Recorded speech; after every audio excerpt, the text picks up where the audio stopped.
My mother-in-law let herself into my house in the middle of the night and kidnapped my 4-week-old baby, and now I'm considering divorce because my husband doesn't see how messed up this is. So a little backstory. My husband is an only child. His mom has always been very involved. We got along somewhat, but she always sort of crossed some lines. She has a key to our house for emergency purposes only because she lives 4 blocks away. I had our daughter 4 weeks ago. She has been over at least 3 days every week since I've had her. She's always telling me what I am doing wrong and how she'd do things so differently. Baby is up every 2 hours at night and she insists she'd sleep through the night if she could stay at grandma's.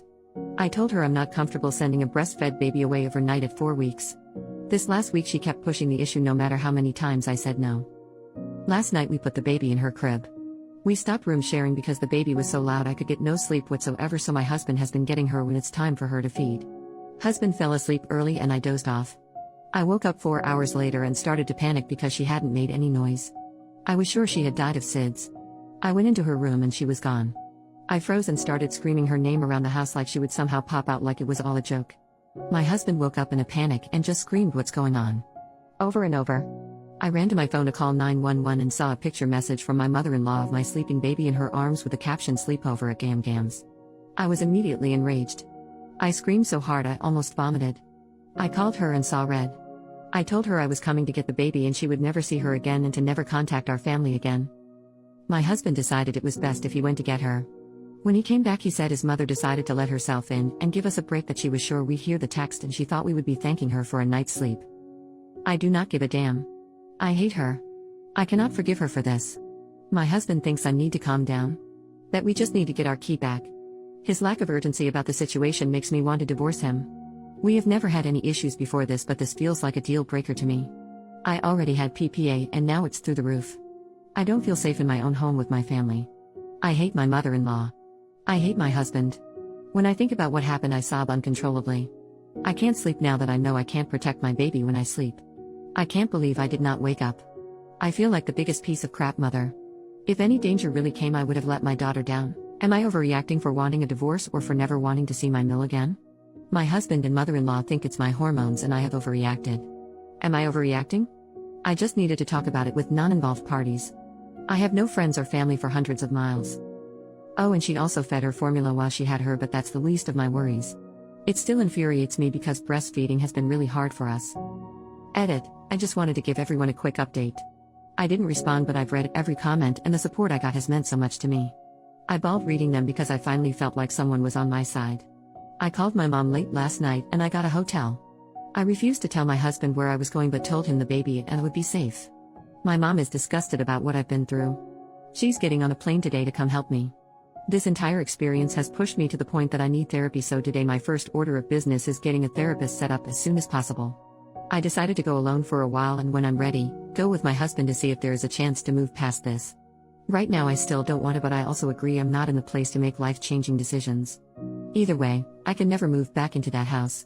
I don't know what my plan is past these next few days yet, but I'm just going to take it day by day for right now. As for my mother-in-law, I'm going to go to the police today to find out how to get a restraining order. Her and my husband keep saying but she was safe. She was never in danger. I disagree. My mother-in-law is clearly not mentally capable to care for a child. Who knows what else she would do because she feels she knows best. Thank you all so much. I can't tell you how much the support from some internet strangers has meant to me. Update, 2 weeks later, I want to thank everyone again that thought about me after my first post. This past 2 weeks have been crazy for me emotionally, but I saw the request for an update and wanted to let everyone know what was going on even though it's been generally uneventful.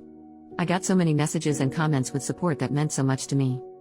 So soon after I wrote that post my mom had arrived to help me get through my anxiety and support me. By the time she was here I was in a hotel and still had not slept. It was going way too long without sleeping and I think the deprivation of sleep was making me crazier. She came and sat with me while I slept. It was the most helpful thing anyone could have done for me. My husband asked to talk so I agreed to meet with him. He apologized and said he realized I was right. His mom had severely crossed a line and that it was hard for him to accept his mom did something so wrong, so in his head he was telling himself it was not that bad and that if the baby wasn't hurt then no harm was done, but he wasn't thinking about the hurt done to me and my feeling of security. He said he changed the locks on the home and would support whatever I wanted to do with his mom. He said he was willing to cut off contact for a while but asked I not press charges. We left it at that for that time. I told him I'd think about what he said and keep in touch. Shortly after this whole thing happened, I got a lot of texts from his family supporting me and letting me know they were so sorry about what happened and that no matter what, my baby and I are family and we have their support. That meant so much to me. People were finally backing me up and it gave me some peace of mind. A few days after seeing my husband, we met up again. He had a letter from his mom. I thought about just throwing it out, but I decided to read it. It was a very long-winded apology. It basically said that she is sick about what she did. She said if someone did that to her when her husband was young, she'd want them to die. She is terrified about losing me as a daughter-in-law and her grandchild, but she is going to keep her distance. She asked me to reach out if and when I am ready. I still haven't reached out to her and I don't know if I will. I feel like her letter may be genuine, but I don't think I will ever trust her again for obvious reasons. I feel like she sees it as an easier to has forgiveness than permission sort of thing. I'm in a hard place of trying to decide how to assert my authority as a mother without alienating my child from people who love them. I don't want my forgiveness to seem like weakness, and in the end put my child in more situations like this. I've been getting help with all this in therapy, which I have started twice a week. Right now the general guidance I get from my therapist is don't make any big moves yet, divorce, moving long distances, cutting people out, etc., so I'm taking it day by day. I make sure my husband sees our child every day. We don't talk about the state of our marriage yet. I told him when I was ready we will talk. He's respected that and it's made a huge difference in the hope I have for our future. So that is really it. There weren't really any dramatic blow-ups or legal action. There are still a lot of unanswered questions for me, but this time has been one filled with self-discovery and support from a lot of unexpected places, and for that I'm incredibly grateful.